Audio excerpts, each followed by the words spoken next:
16 meters of shark, 50 tons of muscle and teeth, rising from below at the one creature in the ocean that isn't afraid of it. Because the thing it's hunting hunts whales for a living too. But to understand how a fight like this actually ends, we have to rewind 10 million years to a real ocean off the coast of what is now Peru, where, according to the fossil record, these two monsters genuinely shared the same water. This isn't a fantasy matchup. We're not throwing a dragon at a dinosaur. Megalodon and Livyatan are both real. Both are known from the same rock formation, the same age, the same place. Paleontologists have held their fossils in the same week. So the only honest question left is, if they met, who wins? Let's meet the contenders. First, the one you already know the name of, Otodus megalodon, the largest predatory shark that ever lived, around 16 meters long, up to 70 tons. To put that in human terms, longer than a city bus, heavier than 10 elephants stacked into a single animal that moves like liquid. Its mouth is lined with teeth the size of your hand, 18 centimeters of serrated enamel, engineered not just to cut flesh, but to crush bone. And the bite that drives them? Modeled at over 100,000 newtons, possibly approaching 200,000. It is, as far as we can tell, one of the most powerful bites any animal has ever possessed. And Megalodon was smart about how it used that bite. Fossil whale bones from this era carry its tooth marks, not on the skull, but on the flippers and tails.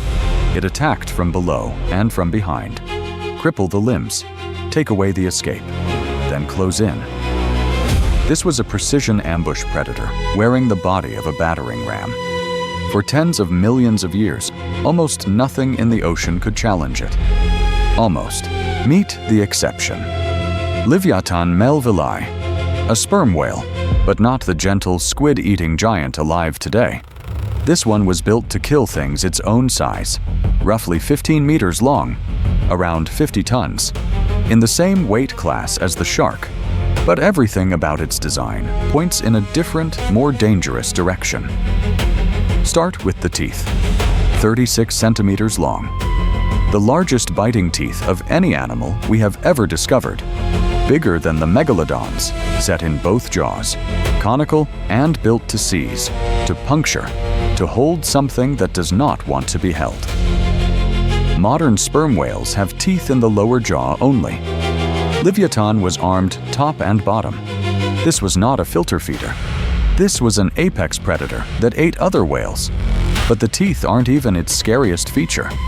It's this, the spermaceti organ, the massive structure filling its forehead.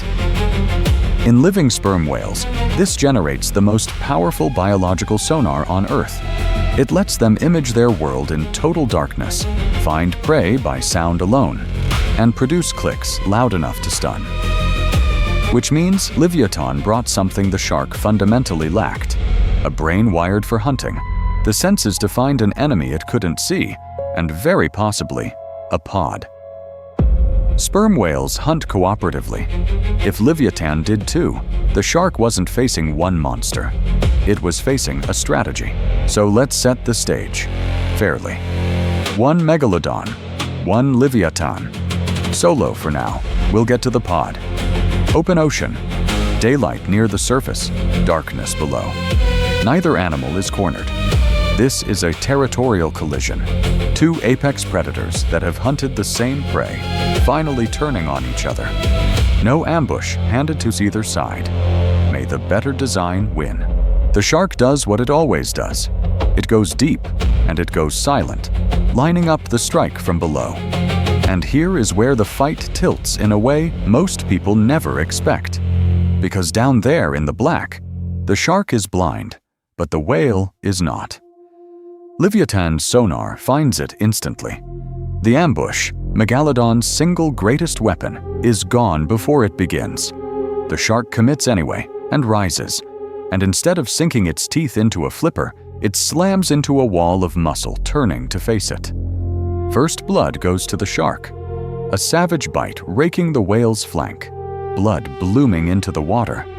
But it's a graze, not the crippling strike it needed. Then Livyatan answers. It drives that battering ram forehead into the shark's gill region, the one place a shark cannot afford to be hit, and clamps down with 36-centimeter teeth. Now the shark is doing something it almost never has to do: retreat and recover. It needs another run-up, another ambush, but it can't hide. Every time it circles into the dark to reset, the sonar finds it. The whale controls the fight by controlling information. Except the whale has a clock, the shark doesn't. It has to breathe. This is Megalodon's one path to victory, and it's a real one. The shark never has to surface. The longer this drags, the more the whale is forced upward, exposing its underside on the climb.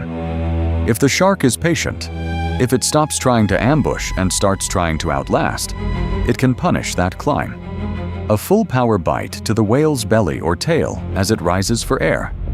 No cartilage skeleton to protect a mammal's soft underside. And it lands one. A catastrophic bite to the whale's flank as it ascends. The water goes dark with blood. But a wounded Livyatan is arguably more dangerous, not less. It turns its full bulk into the shark and brings the ram and the teeth together one last time, onto the gills. So, who wins? Based on the design each animal actually brought. Livyatan takes this fight more often than it loses it. Call it 7 times out of 10. Here's the reasoning, and it comes down to one word: information. Megalodon's entire game is the ambush. Strike from below, from the dark, before the prey knows it's there. Against almost anything in the ocean, that wins. But Livyatan is the one opponent that could see in the dark with sound, was just as big, hit just as hard, and very likely thought its way through a fight the shark could only muscle through. Take away the shark's ambush, and you take away its edge. But change one thing, and it flips. If the shark catches a lone Livyatan at the surface, already up for air, already committed to the climb, no sonar advantage in the chaos of close range, that one perfect ambush bite to the underside can end it before the whale ever turns to fight. In that scenario, the shark wins clean. And if Livyatan hunted in pods, then it was never a fair fight at all, and the shark was the one being hunted. 2 real monsters. 1 real ocean. A fight that paleontology says could actually have happened. The shark had the bite, the whale had the brain, and in the end, the brain edged it. But I want to hear your verdict. Defend the shark in the comments. Tell me the scenario where Megalodon wins 10 out of 10. Best argument gets pinned.